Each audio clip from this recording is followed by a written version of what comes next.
Hey everyone, it's Pastor Phil Janish and welcome to our Sunday preparation meditation for today.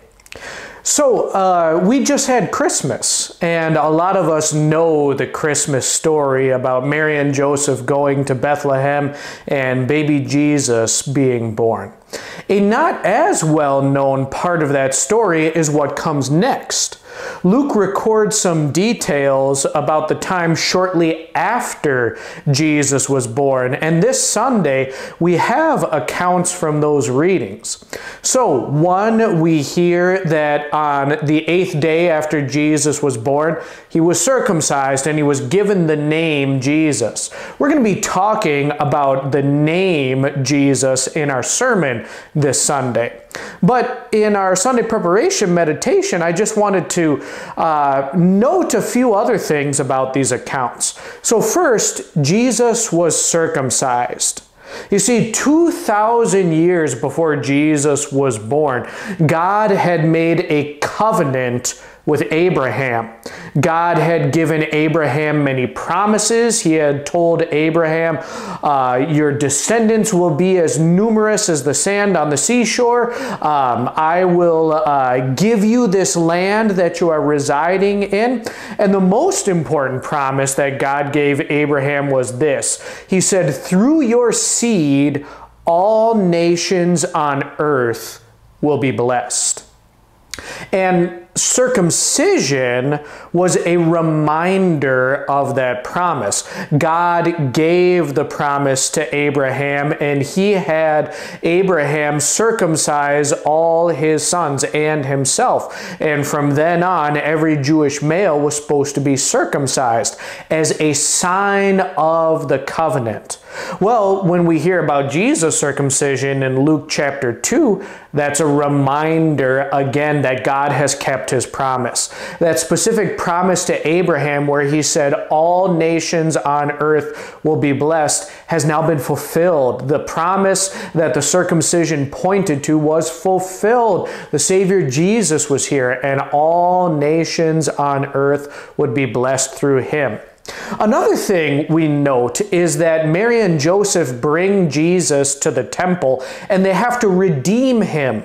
There was this kind of a obscure Old Testament law that the firstborn son of a man and a woman had to be redeemed. The firstborn son of a family was dedicated to God, and so the couple kind of had to buy back the child from God, or just keep him dedicated to God. You know, we kind of think of Samuel in the Old Testament. Hannah dedicated him to God, so Samuel remained a servant of God his entire life.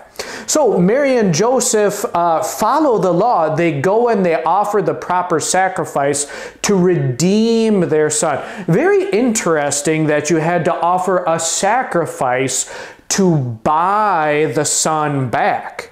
Now, that is kind of a picture of what Jesus did, right? He was the sacrifice, and he offered himself to buy back all the sons and daughters of the earth. You have to offer a sacrifice to redeem somebody, to buy them back.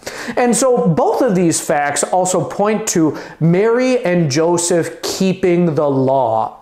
We know that Mary and Joseph were God-fearing people, and so they kept the law and did all the things necessary that the law required for Jesus. And so later in his ministry, when Jesus says, I have not come to abolish the law, I have come to fulfill it, well, all of them were fulfilled, even the ones that were required of Jesus when he was a little baby, being circumcised and being redeemed.